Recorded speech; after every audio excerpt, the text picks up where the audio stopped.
창세기 12장 말씀을 먼저 펴놓으시기 바랍니다.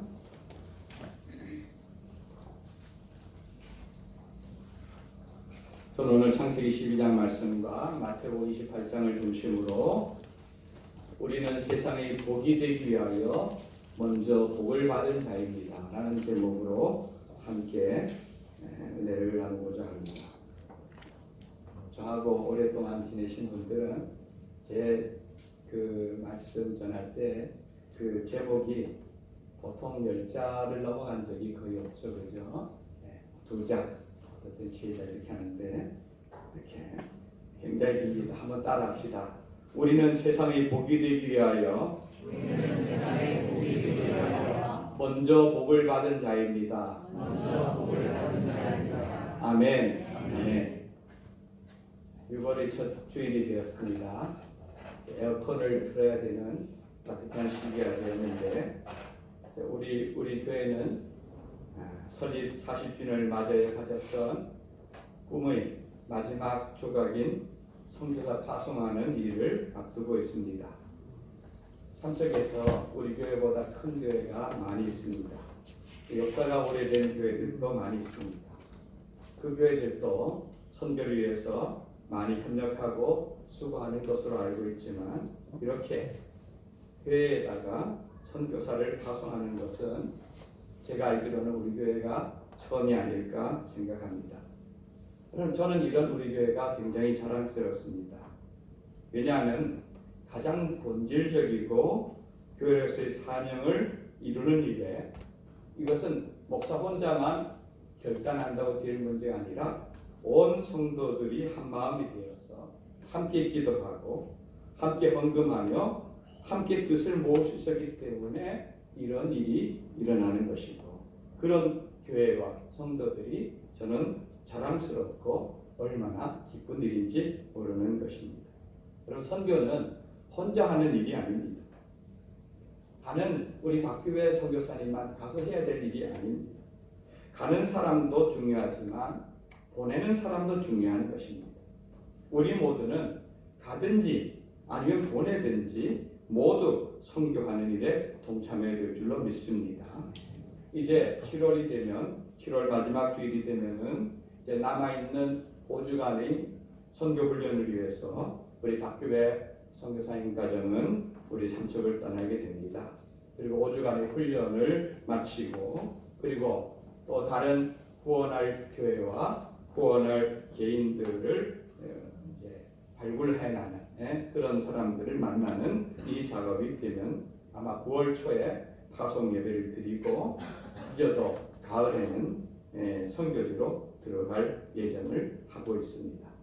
여러분, 우리 교회 성도들은 교회에다가 선교에 대한 헌금을 하지만 그러나 여러분들이 알고 있는 지인들이나 알고 있는 교회 가운데서 우리 교회가 하는 이 태국 선교에 동참하실 분이나 또 함께 협력하실 분이 있다면 누구라도 우리 박규영 목사님에게 소개를 해주면 참 좋겠습니다.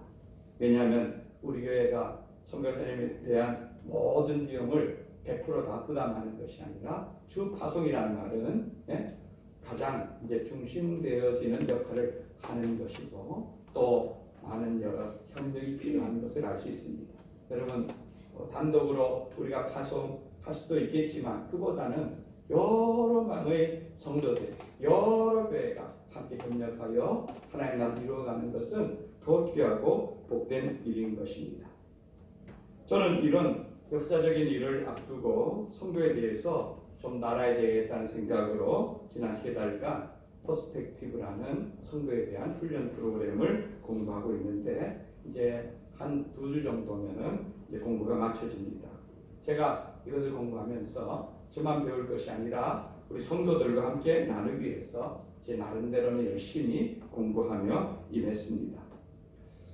지난주에도 말씀드렸지만 저희 3개월이 이 교육은 참으로 유익한 시간이었습니다. 제가 다음 그 학기가 설립되면은 광고를 할 테니까 여러분 가운데서도 선교에 대해서 좀 더 공부하고 싶은 분들은 한번 용기를 내서 도전해 보시면 참 좋겠습니다. 그 가운데서 정말 공부한 것, 정말 유익하고 새로운 것이 많지만 몇몇 가지 핵심적인 것을 성도들과 나누려고 합니다. 오늘은 성경적인 관점에서 선교가 무엇인지를 함께 나누려고 합니다. 여러분, 하나님께 천지를 창조하실 때에 꼭 뒤에 보면은 하나님 보시기에 뭐예요? 좋았더라 하는 그런 감탄사가 붙는 것을 볼 수가 있습니다. 여러분, 하나님 만들어 놓은 자연은 지금 봐도 우리 얼마나 좋은지 모릅니다. 여러분, 이 삼척이라는 곳은요, 너무너무 좋은 이 자연의 보호에서 살아간다는 것을 여러분은 얼마나 느끼고 계시는지요. 아마 삼척에서 자라고 여기에서 처음부터 계신 분들은 그 소중함을 잘 모르시는 분들도 많이 있을 겁니다. 저는 고향이 가까운 정선 아닙니까? 1시간 반밖에 가면, 반만 가면은 가는 곳인데, 정선 또한 여러분 자연이 가장 잘 보존되고 아름다운 그런 곳 아닙니까? 여러분, 특히 겨울철 같은데 이렇게 거기는 눈이 많이 옵니다. 근데 눈이 오고요, 아침에 해가 뜰 때에 이렇게 안개가 쫙 피어올 때, 여러분 그러면 밖으로 보이는 모든 풍경이 마치 그 조선시대 산수화 있죠. 산수화가 그대로 옮겨 놓은 그 풍경, 아마 그거 보고 산수화를 그렸을 것입니다. 예? 여러분, 저는 어렸을 때 우리나라 어디든지 다 그런 줄 알았어요. 우리나라 어디든지 다 그런 것인 줄 알았어요. 예? 그런데요, 정선이라는 것은요, 산들로 둘러싸여 있다 보니까, 그리고 큰 변화가 없는 동네다 보니까 때때로 답답함을 느끼며 이렇게 살았습니다. 근데 삼척에 와 보니까요, 정선보다도 여기가 훨씬 좋습니다. 정선 가면 제가 그런 말 안 하는데 여기는 살아보니까 너무 좋아요. 왜요? 조금만 나가면 뭐가 있습니까? 바다 있습니다. 여러분, 바다를 보고 살 수 있다는 것은 이거는 누구나 누리는 특권이 아닌 것입니다. 그런데 조금만 가면 또 산도 있고요, 계곡도 있고요. 공기는 얼마나 맑습니까? 예? 제가 어제 서울에 다녀왔는데요, 공기요 완전히 다릅니다. 예? 서울에서 여기까지 내려오는데 6시간 걸렸습니다. 그런 곳에 사는 사람들 보면 참 불쌍하기도 하고 대단한 사람들이 느껴집니다. 여러분, 이런 곳에서 우리가 살 수 있는 이런 자연을 아무나 누리거나 누구나 누릴 수 있는 것은 아닌 것입니다. 시편 8편 3절 4절 말씀을 읽어봅니다. 시작. 주의 손가락으로 만드신 주의 하늘과 주께서 베풀어 주신 달과 별들을 내가 보오니 사람이 무엇이간데 주께서 그를 생각하시며 인자가 무엇이기에 주께서 그를 돌보시나이까. 아멘. 여러분, 자연은 이렇게 예나 지금이나 아름답고 풍요롭고 이 모든 것을 하나님은 사람에게 누리도록 다스리며 살도록 주었는데, 문제는 죄가 이 땅에 들어오면서 하나님과 사람과의 관계가 깨어졌습니다. 자연이 파괴되기 시작합니다. 그리고 결국 사람은 에덴에서 쫓겨나게 되어집니다. 여러분, 죄 가운데 쫓겨난 인생, 죄가 들어온 인생의 삶은요, 그 다음부터 성경의 기록을 보면은 생각하는 것이 죄입니다, 행하는 것이 죄입니다, 이런 인생을 살게 되어 있습니다. 여러분, 그 가장 대표적인 것이 뭐냐면은 바벨탑 사건인 것입니다. 바벨탑. 여러분, 바벨탑이 뭡니까? 인간이 바벨탑을 쌓는 목적이 뭡니까? 창세기 11장 4절 말씀 읽어봅니다. 시작. 또 말하되 자 성읍과 탑을 건설하여 그 탑 꼭대기를 하늘에 닿게 하여 우리 이름을 내고 온 지면에 흩어짐을 면하자 하였더니, 바벨탑을 쌓을 때 사람들이 의논하는 장면입니다. 뭐라고 합니까? 탑을 꼭대기를 어디에 닿게 하자고요? 하늘에 닿게. 하늘에 닿게 하자는 의미는 뭘까요? 우리가 하나님의 자리에 오르겠다는 겁니다. 인간이 하나님의 자리에 오르는 것. 여러분, 인간 타락의 가장 절정은 하나님의 자리에 인간이 앉는 것입니다. 내가 주인 되는 삶, 내 이름을 내고 내 마음대로 살고 싶은 욕구가 죄악된 인간의 모습인 것입니다. 이게 죄가 들어온 타락한 세상의 흐름인 것입니다. 그것이 그 물결이 지금도 도도히 흐르고 있는 것입니다. 그런데 이런 죄악된 세상 가운데서 이 바벨탑 사건이 창세기 11장에 나오지 않습니까?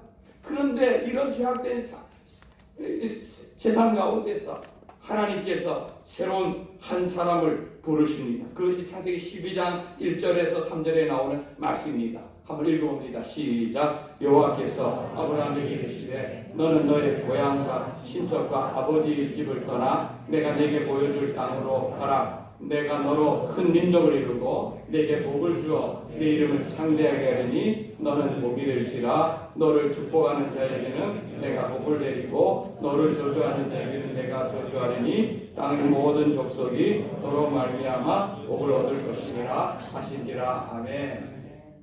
여기 1절 말씀 보시면은 여러분 누가 누구를 불렀습니까? 여호와께서 아브라함을 불렀습니다. 예, 하나님이 아브라함을 불러내신 것입니다. 하나님이 죄악된 세상 가운데서 아브라함을 콕 찍어서 지명하여서 불러낸 것입니다. 왜 불렀습니까? 여러분 성경을 읽을 때에요, 성경을 잘 이해하기 위해서는 두 가지를 알아야 됩니다. 하나는요, 문맥이 어떠한가를 잘 봐야 됩니다. 문맥이 어떠한가. 그리고 또 하나는 어떤 단어들이 많이 나오는, 반복되는. 왜냐하면 많이 반복되는 단어란 의미는 뭘까요? 중요하다는 의미겠죠. 그죠? 여러분, 지금 1절에서 3절에 보면은 가장 많이 나오는 단어가 뭡니까?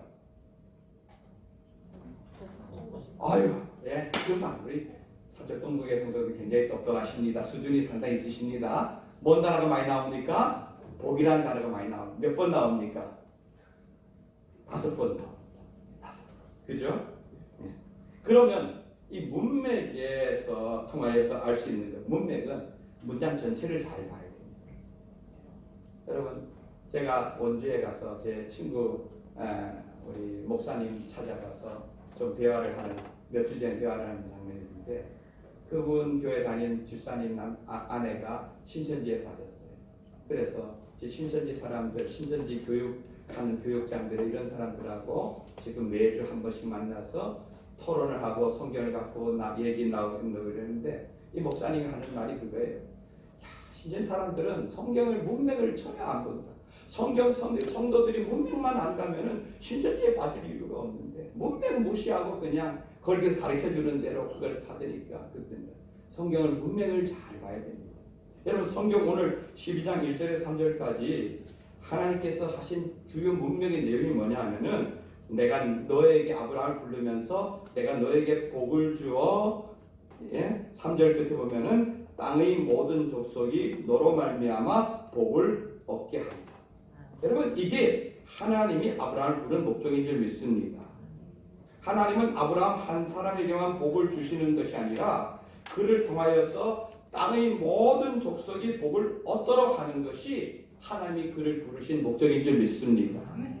여러분, 이런 하나님의 부르심을 앞에서 이제 아브라함이 결단을 해야 됩니다.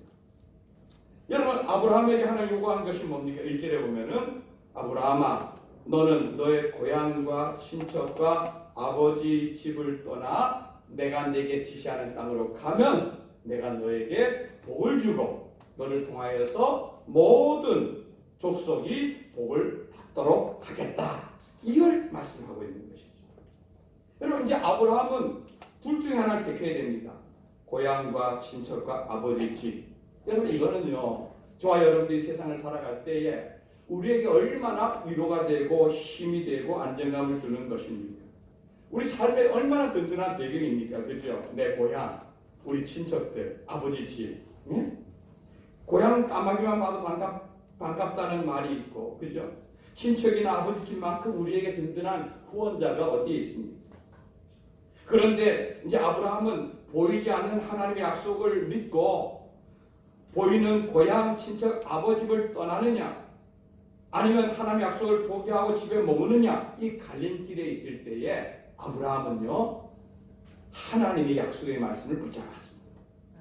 4절 말씀 보십시오. 4절 말씀 어떻게 됩니까? 이에 아브라함이 뭐를 따라갔고? 여호와의 말씀을 따라갔고, 말씀을 따라 그의 발걸음을 옮기기 시작할 때부터 그 인생에 새로운 역사가 쓰여지기 시작했습니다. 그때가 나이가 몇 살이라 그럽니까? 예, 75세. 75세는 결코 적은 나이가 아니죠. 그러나 그 전에 아브라함, 그 전에 75세까지 아브라함은 어디서 태어나고 뭐 어떻게 살았고 뭘 해서 살았고 이런 거 성경은 그렇게 관심이 없습니다. 그러나 말씀에 순종하기로 작정한 그 시간부터 새로운 인생이 그에게 시작되어졌고 그 인생이 기록되어지는, 그리고 그 삶이 가치 있는 인생이 되어지는 복된 삶이 시작된 것을 볼 수가 있습니다. 여러분 누가복음 5장에 보면은 베드로라는 사람이 나옵니다. 베드로. 그는 고기 잡는 어부였습니다. 밤새도록 고기를 잡았지만 허탕을 쳤습니다. 또 내일 고기를 잡기 위해서 그는 열심히 그물을 손질하고 있는 데에 자기가 앞면에 있는 예수님이 많은 무리들과 함께 그 바닷가로 해안가로 걸어오는 겁니다. 그리고 베드로에게 나를 좀 배를 태워달라 요청을 합니다. 그러니까 베드로가 뭐 안전상을 했는지 예수님을 좋아하고 그랬는지 예수님을 그 배에 태워서 그 바다에서 배를 띄워서 이제 띄워놓고 무리는 해변가에 쫙 앉아서 예수님의 말씀을 그들에게 가르치는 그런 시간을 갖습니다. 베드로가 그러니까 예수님이 옆에서 노를 저어야 되니까 예수님 가장 가까운 곳에서 예수님의 말씀을 듣습니다. 여러분 은혜를 받으려면요 예수님 가까이 오셔야 됩니다. 예수님 말씀이 여러분 귀에 들려야지만 은혜가 임하는 줄 믿습니다. 여러분 말씀을 전한 예수님이 이 베드로에게 느닷없이 베드로야 깊은 곳에 가서 그물을 내리라 이렇게 말씀합니다. 여러분 이때 베드로가 아주 멋진 고백을 합니다. 누가복음 5장 5절 말씀 우리 한번 읽어봅니다. 시작. 시몬이 대답하여 이르되 선생님 우리들이 밤이 새도록 수고하였으되 잡은 것이 없지만은 말씀에 의지하여 내가 그물을 내리리라. 여기 보면 중요한 단어가 나옵니다. 뭡니까? 말씀에 의지하여. 예수님 당신이 말씀이 그러하다면은 내 자신의 경험, 내 자신이 지금까지 지식 모든 것을 다 내려놓고 예수님 말씀을 내가 따라서 한번 순종해 보겠습니다. 이것이 베드로의 결단인 것입니다. 여러분 아브라함과 베드로의 공통점이 뭡니까? 그들은 그들의 귀에 하나님 말씀이 들릴 때에 그 말씀 붙잡고 살기로 작정했다는 것입니다. 여러분 말씀을 순종했더니 그들의 인생에 엄청난 변화가 일어났습니다. 여러분 한 개인 아브라함이 아니라 이제 아브라함은 역사 속에서 믿음의 조상 아브라함이 된 것입니다.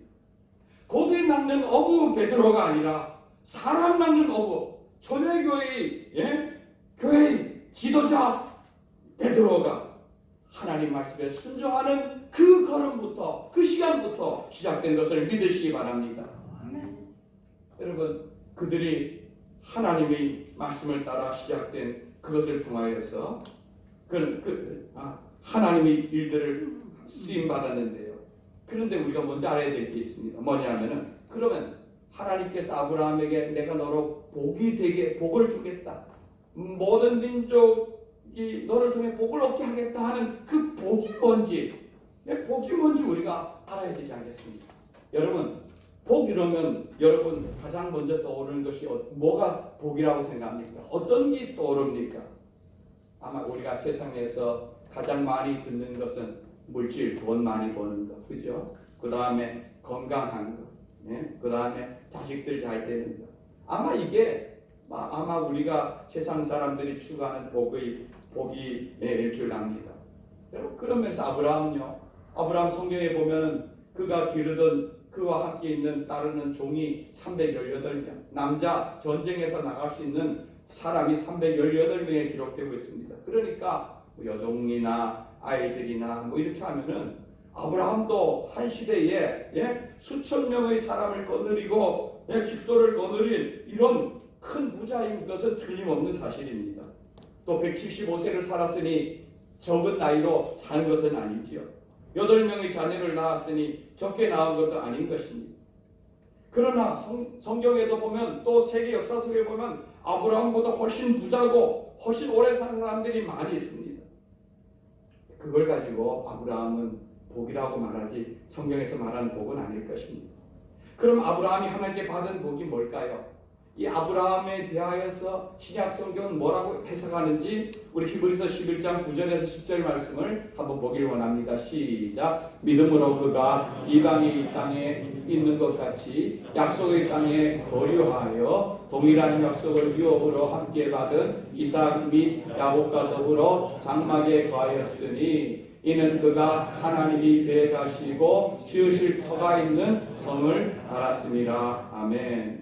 여러분, 아브라함이 하나님 인도하심을 따라 살던 가나안 땅은 우리가 흔히 뭐라 합니까? 약속의 땅이라 합니다. 사실 아브라함이 가나안 땅에 오늘 처음 들어가는데 거기는 가나안 족속이 살고 있었다. 그리고 아브라함이 거기서 땅을 제대로 얻은 건 아니고 나중에 자기 아내 사례가 죽었을 때에 그를 장사하기 위해서 조그만 무덤 딸린 그런 밭 하나 산 정도였습니다. 그래서 거기에서 그는 늘 장막 생활했습니다. 천막 치면서 여기 가고 저기 가고 많은 족속들이 있는 여기저기를 기웃거리며 그는 낙인으로 생활했던 것을 알 수가 있습니다. 그런데 여기 마지막 절에 보면은 이는 하나님이 계획하고 지으실 터가 있는 성을 바라봤다 이렇게 말하고 있는데, 그러면은 하나님이 이룰 성은 과연 뭘 말할까?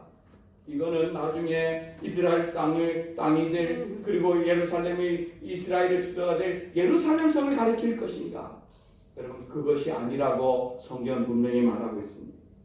히브리서 11장 16절을 보면은 그가 바란 성이 무엇인지를 분명히 우리에게 알려줍니다. 한번 읽어봅니다. 시작. 그들이 이제는 더 나은 본향을 사모하니 곧 하늘에 있는 것이라. 그러므로 하나님이 그들의 하나님이라 일컬음을 받으심을 부끄러워하지 아니하시고 그들을 위하여 한 성을 예비하셨느니라. 아멘. 여기 보면 그 본향, 그 성은 어디에 있는 성이라고요? 하늘에 있는 성. 그 성은 어떤 성이라고요? 새 예루살렘.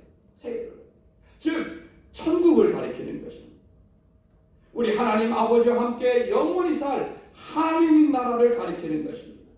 즉 아브라함이 하나님께 받은 복은 그가 믿음으로 하나님의 나라에 들어가는 그 하나님 나라를 상속할 수 있는 그 복을 받은 것입니다.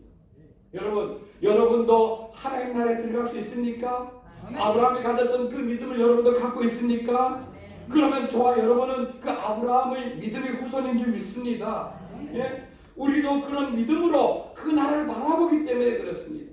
여러분, 진정한 복은요, 이 땅에서 얼마나 오래 살고 얼마나 부유하며 얼마나 건강한가가 아니라 우리들의 삶이 그 하나님 나라와 연결되어 있는가 아닌가 하는 데 달려있는 것입니다. 아무리 오래 살아도, 아무리 부자라도 여러분, 인간이 살아봐야 다 200년 안쪽에 다 죽습니다. 살아봐야 하루 세 끼밖에 못 먹습니다. 영원한 하나님의 나라에 우리가 연결되어서 살지 못한다면 이 땅에서 아무리 많은 걸 누리고 아무리 많은 큰 부자라 할지라도 그 사람은 복된 인생이 아닌 것입니다. 아멘. 하나님은 에덴을 죄로 상실한 인간을 위해서 더 이상 죄도 없고 영원한 하나님 나라를 준비하셨고 그 나라로 아브라함을 초대하셨고 그 믿음의 후손들을 초대하는 것입니다. 여러분, 그 나라를 바라보며 사는 자는 복 받은 자인 줄 믿으시기 바랍니다. 여러분, 아브라함은 그런 하나님 부르심을 받아서 그 복 주신 하나님을 위해서 오늘 성경 말씀에 보면은 그는 가나안 땅에 들어가서 가는 곳마다 제단을 쌓았습니다. 여기 성경에 보면은 그는 하나님이 나타나자 7절에 보면은 그가 나타나신 하나님께 그곳에서 제단을 쌓았다. 제단을 쌓았다는 것은 무슨 뜻입니까? 예배를 드렸다는 의미입니다. 여러분, 가나안 땅은요, 하나님 모르는 땅입니다.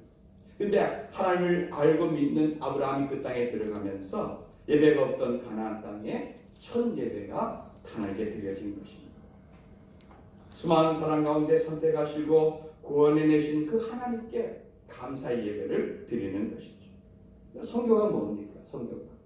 여러분, 성교는요, 예배가 없는 곳으로 가서 그가 예배자의 삶을 살아가는 것이고 또 그 예배가 없는 자들에게 복음을 전하여서 그들을 통하여 새로운 예배자를 세우는 것이 성도인 줄 믿습니다.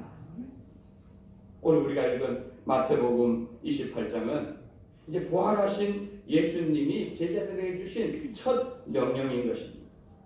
여러분, 예수님은 이 땅에 오셔서 십자가의 죽으심을 통하여 죄에 대한 모든 죄 사는 일을 예수님께서 구원 사역을 다 이루셨습니다.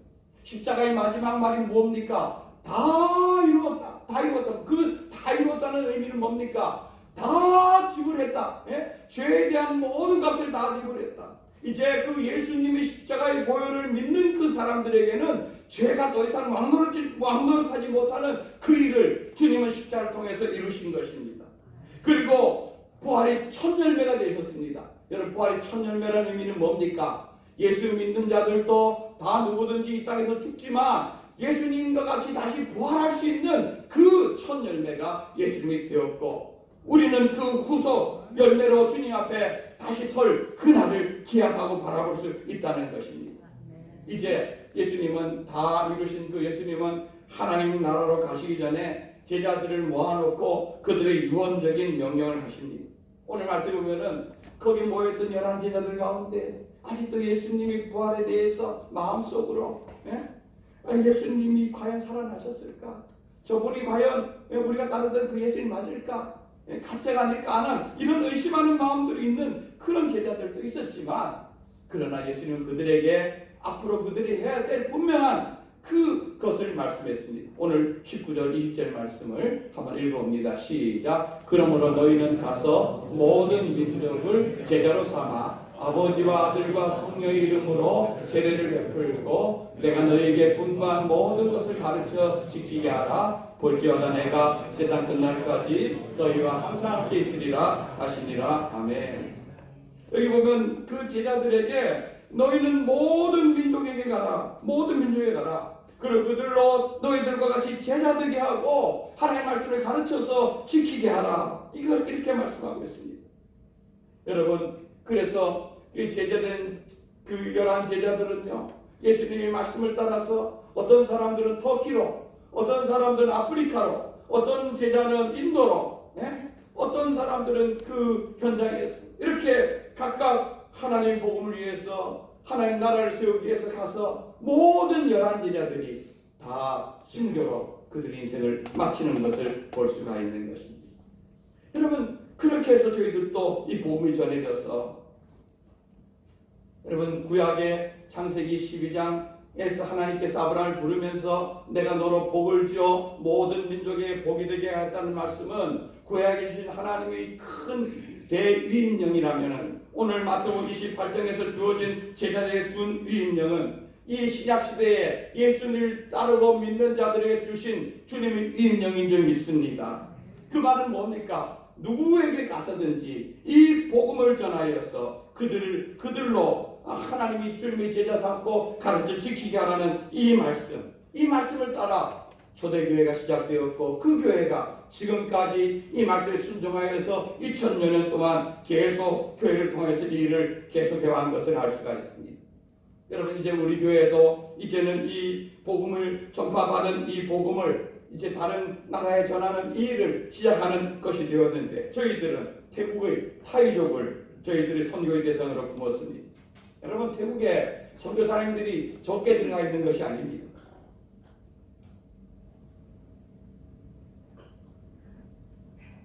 그런데요, 사실 태국의 실체를 보면 태국은 우리나라보다가 한 5배나 큰 나라입니다.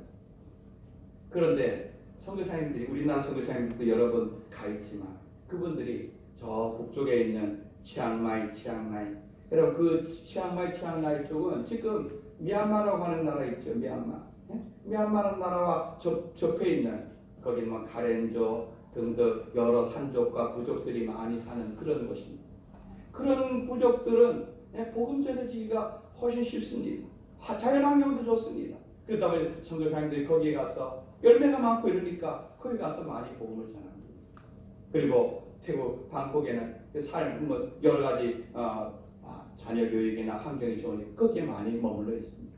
태국이라는 나라는요, 전 대부분 90% 이상이 타이족입니다. 타이족. 정말 태국을 복음하기 위해서는 주 종족인 타이족에게 복음을 전해야 되는데, 예? 타이족들 가운데서 5만 명, 3만 명 이렇게 되어지는 곳곳에 아직 교회가 한 군데도 없는 그런 곳들이 너무너무 많습니다. 왜요? 선교사님들은 거기에 잘 가지 않기 때문에. 왜 안 갈까요? 거기는 불교는 대부분 불교 국가고 대부분이 불교에 완전히 이렇게 찌들어 있다 그럴까요? 완전히 있기 때문에 어릴 때부터 학교에서도 국교로 불교를 가르치고 이러기 때문에 잘 복음하기가 어렵습니다. 그래서 정말 태국의 복음을 전하기 위해서는 타이족에 가야 돼요. 저희가 선택한 그 뜨인저 선교회는 타이족 가운데서 교회가 세워지지 않은 곳에 교회를 세우고 예수님의 복음을 전하는 그런 곳이 사람들이 가지 않는 그런 곳으로 사람을 보내고 가는 그런 선교인 것입니다. 여러분, 우리는 태국이라는 나라를 품고 태국이 복음화되면요, 우리가 저 동남아시아의 10개국 그 가운데 가장 중심되는 나라가 태국입니다. 이 나라가 태국을 복음화해서 이 복음이 그 주변에 있는 캄보디아, 미얀마, 라오스 등등 여러 베트남 등 여러 나라로 확산되는 그 선교 기지를 태국에 세우기를 원하는 것입니다. 여러분, 이 일이 이제 시작되는 것입니다. 여러분, 저와 여러분들이 한 마음으로 지금까지 준비했는데 이 일을 위해 함께 기도하며 위대한 하나님 나라를 세워가는 것을 바라보고 함께 협력하고 쓰임받는데 함께 쓰임받는 복된 삼척동 동북의 모든 성도들이 되기를 주님의 이름으로 축원드립니다. 아멘. 502장 찬송 우리